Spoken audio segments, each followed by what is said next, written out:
السلام علیکم میرے بھائی. وعلیکم السلام سر. علیکم السلام ورحمۃ اللہ. کیسے ہیں؟ خیریت سے میرے بھائی؟ جی جی الحمدللہ آپ کی دعا ہے. سر میں آپ کا اسٹوڈنٹ ہوں اور اس وقت میں تقریباً یہ سارے ہمارے علماء کرام جو ہے نا اہل تشیع کے ہیں اور جو اہل سنت کے اس سب کو سن رہا ہوں اور پڑھ بھی رہا ہوں. بیسیکلی میں ہماری کیمرے کے سامنے بیٹھے نا، بالکل کیمرے کے جی سر. نہیں دوسرے اینگل آپ بہتر ہو گیا. ٹھیک، کہاں سے کال کیا آپ نے؟ کیا نام ہے؟ سر میں انجینئر سید باسط علی بات کر رہا ہوں. چائنا سے پی ایچ ڈی کا اسٹوڈنٹ ہوں اور دین کا بھی تھوڑا بہت اسٹوڈنٹ ہوں. آپ لوگ سے سیکھ رہا ہوں. سر میرا ایک دو چیز کیمرہ سامنے لائیں، کیمرہ سینٹر میں آ جائیں. یہ ویو جو ہے نا، ویو کے سینٹر میں آ جائیں. اب صحیح ہے. اب ٹھیک. اب اس کو نہ کہتے ہیں کہ بولیں. سر میرے ایک دو تین سوال ہیں اور چونکہ مناظرہ تو میں نہیں کر سکتا، آپ ہمارے بڑے ہیں، بس دو تین سوالات اس کے آپ ذرا سے جواب دے دیں. شکریہ ہوگی سر. سر پہلے تو یہ ہے کہ سورۃ فاتحہ میں جو ہم پڑھتے ہیں کہ ایاک نعبد و ایاک نستعین، یا اللہ ہم آپ سے ہی مدد مانگتے ہیں اور آپ کی عبادت کرتے ہیں. دوسرا سر ہم سورۃ النمل کی آیات نمبر 62 اس کا جواب لے لو پہلے سورۃ فاتحہ کا. اوکے، سورۃ فاتحہ کا جواب لے لو، میں اس کا جواب دے دیتا ہوں. آپ میرے کمپلیٹ کر کے پھر آپ ساری مطلب اوکے بسم اللہ. سر سورۃ النمل کی جو آیات نمبر 62 ہے، اما یجیب المضطر اذا دعا ویکشف السوء ویجعلکم خلفاء الارض الہ مع اللہ قلیلا ما تذکرون، جس میں صاف صاف یہ ذکر کیا گیا ہے کہ اللہ کے سوا کوئی الہ نہیں ہے جسے آپ مدد مانگ سکتے ہو. یہ میں یعنی مدد کے بارے کے سلسلے میں آپ سے ڈسکس کر رہا ہوں. اور تیسرا سر ہمارا یہ پوائنٹ ہے کہ جو نہج البلاغہ میں وصیت نامہ نمبر 31 جو علی علیہ السلام، جو حضرت عیسیٰ علیہ السلام کو جو لیٹر لکھا ہوا تھا، اس کی تشریح بھی تقریباً یوں ہی ہے کہ جو مصیبت آ جائے آپ کے اوپر تو آپ نے صرف اللہ کو پکارنا ہے اور اللہ کے سوا کسی کو پکارنا نہیں ہے. اور اللہ کے دربار وہ ہے جس میں دربان ہی نہیں ہے اور آپ کو اللہ کے پکارنے میں وسیلے کی بھی ضرورت نہیں ہے.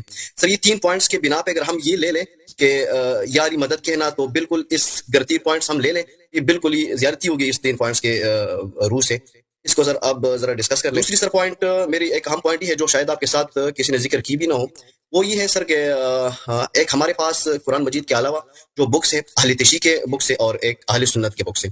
تو اہل تشیع کے جو محدثین ہیں اور اہل سنت کے محدثین ہیں، اس میں اکثر حدیث یہ ہے کہ وہ بالکل برعکس ہوتے ہیں ایک دوسرے کے. بعض حدیث اس طرح ہے کہ اہل تشیع والے اپنی حدیث لیتے ہیں اہل سنت کی کتاب سے اور اہل سنت والے اپنی حدیث لیتے ہیں اہل تشیع کی کتاب سے. تو ہم عام مسلمان جو ہے، ہماری طرح جو عام مسلمان ہے، وہ بندہ کیا کرے؟ وہ کون سی کتاب کو لے؟ اور سوال ہے ایک منٹ ہاں یہ اور سوال ہے.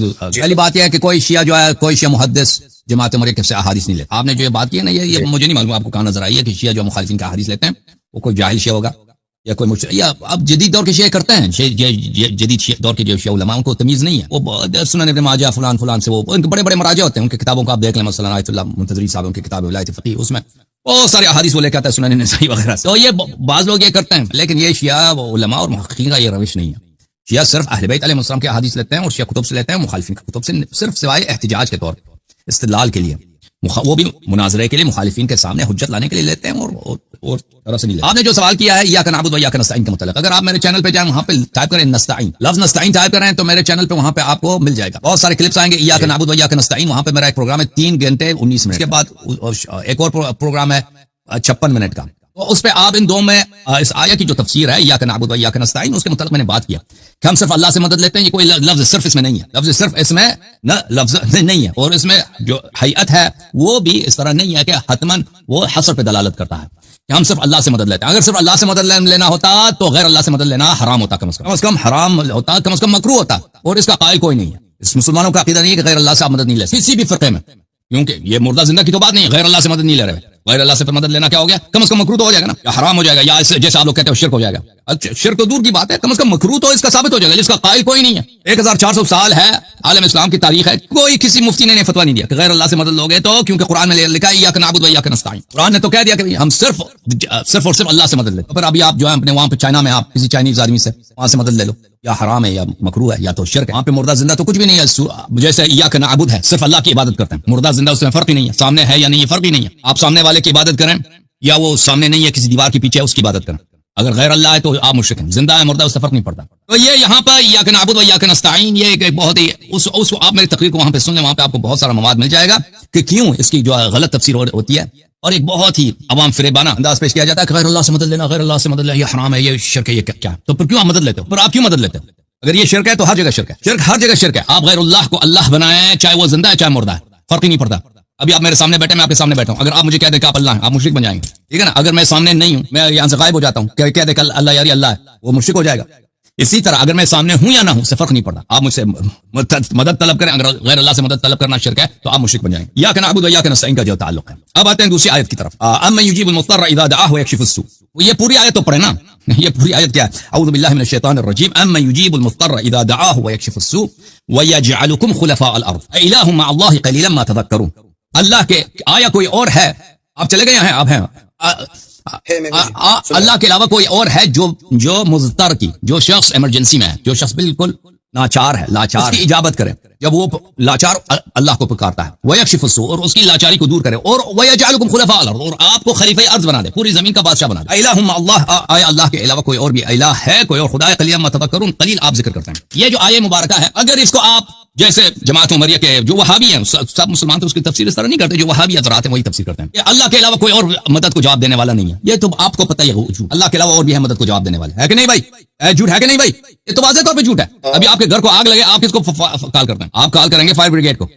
چور آتا ہے، چور چاقو لے کے آ جاتا ہے نا، آپ کس کو کال کرتے ہیں؟ پولیس کو یا پڑوسی کو کال کرتے ہیں کہ بچاؤ بچاؤ بچاؤ، وہ آ جاتا ہے، آپ کو ہیلپ کر دیتا ہے۔ ایسا نہیں کہ ہیلپ نہیں کرتا، اللہ کے علاوہ کوئی ہیلپ کرنے والا نہیں ہے۔ اللہ کے علاوہ ہیلپ کرنے والے ہیں، مخلوقات ایک دوسرے کے ہیلپ کرتے ہیں۔ آپ بیمار ہوتے ہیں، ڈاکٹر کے پاس جاتے ہیں، ڈاکٹر آپ کو گولی دے دیتا ہے، آپ مضطر بیچارے۔ اللہ کے علاوہ اور ہیلپ کرنے والے ہیں، اس کا انکار کرنے والا یہ جھوٹا ہے، لیکن وہ سب اللہ کے تفضل ہے۔ وہ اس طرح نہیں ہے کہ وہ مستقلاً اللہ کے حول سے، اللہ کے اذن کے، اللہ کی بادشاہت کے سے انڈیپینڈنٹ ہو کے کسی کی ہیلپ کرتے ہیں، نہیں، وہ سب اللہ کی اذن سے، اللہ کی توفیق سے ہماری ہیلپ کرتے ہیں۔ اگر ہم مثلا ڈاکٹر کے پاس جاتے ہیں، ڈاکٹر کا علم جو ہے، ڈاکٹر کی جو ایکسپرٹیز ہے، اور وہ دوا جو ہے، دوا وہ کس کی مخلوق؟ اللہ نے وہ دوا بنایا، اللہ نے اس دوا میں یہ خاصیت رکھی ہے کہ وہ اس سے کسی کو شفا ملتی ہے، درد کم ہوتا ہے۔ تو یہ سب اللہ کا رحمت ہے، لیکن ظاہر میں یہ سب اسباب ہیں۔ یہ کوئی نہیں کہہ سکتا کہ اللہ کے علاوہ کسی کو آئیے آپ نہیں پکار سکتے۔ تو یہ کہنا، اس کو اس کے عموم پہ لے لینا، امن یجیب المضطر اذا دعا، اس آیت کو عموم پہ لے لیں کہ اللہ کے علاوہ لاچار کی پکار کو جواب دینے والا کوئی نہیں ہے۔ پر ٹھیک ہے بھائی، پر ٹھیک ہے، سارے دنیا کے نظام مختل، آپ بالکل جو شخص اس آیت کو جیسے وہابی لیتے ہیں نا، اس کا عقیدہ رکھے اس طرح، وہ تو بالکل پاگل ہو جائے گا، کوئی اس کی بات کو نہیں مانے گا۔ اور کوئی نہیں ہے کہ اس آیت پہ اس طرح عمل کرے کہ اللہ کے علاوہ میں کسی کو نہیں پکاروں گا۔ چور آ جاتا ہے تو سب فوراً پکار لیتا ہے کہ بھائی چور ہے، پکڑ لو، مجھے بچاؤ۔ جب ڈوب جاتا ہے تو پکارتا ہے کہ اب سن لیں بھائی، آپ کی بات ہاں بولے، ظاہراً بندہ پکارتا ہے سر، غائباً ظاہراً پکارتا ہے، صحیح ہے، صحیح آیا، لیکن عام ہے، آیا عام ہے جی۔ آپ اگر مانا لیتے ہو اللہ کے علاوہ کوئی نہیں ہے آپ کی پکار کا جواب دینے والا، تو آیا میں ظاہر غائب دو، اس کی کوئی قید نہیں ہے، وہ آپ اپنی جیب سے لگا رہے ہو، کہاں پھنس گئے ہیں، کیونکہ آپ پھنس گئے ہیں، آپ کے پاس کوئی چارہ ہی نہیں ہے، آپ کہتے ہیں ظاہر باتیں کوئی، اگر آیا کا یہ مطلب ہے اللہ تعالیٰ کے علاوہ کوئی کسی کا پکار کا جواب دینے والا نہیں ہے، تو اتنے لوگ گزرے ہیں تاریخ اسلام میں، صحابہ وہ پاگل تو نہیں تھے، صحابہ سب پاگل تھے بھائی، بیوقوف تھے۔ جب اللہ نے قرآن نازل کیا کہ ایاک نعبد و ایاک نستعین، اللہ کے علاوہ کسی اور کی مدد نہیں لے سکتے، اللہ کے علاوہ کسی اور کو پکار نہیں سکتے مدد کے لیے، اگر یہی مطلب ہوتا تو کسی کے ذہن میں یہ نہیں آیا کہ پیغمبر سے پوچھے، بھائی یہ تو اس طرح تو زندگی مختل ہو جائے گا، ہم زندہ کیسے رہیں گے بھائی؟ صحابہ نے اتنے سوالات کیے، کسی نے سوال نہیں کیا پیغمبر سے، اور پیغمبر کہتے ہیں کہ بھائی یہاں پہ زندہ مردہ کی فرق ہے، ظاہر باطن کی فرق ہے، اور مسئلہ بھی یہ شرک ہے، مسئلہ بھی ہے کیا شرک کا کہ آپ مشرک بن کافر بن جائیں گے بھائی، یہ تو کوئی چھوٹی بات ہے تو نہیں نا، یہ چلتا گیا، یہ آیا چلتا، کسی کے ذہن میں بھی یہ نہیں آیا۔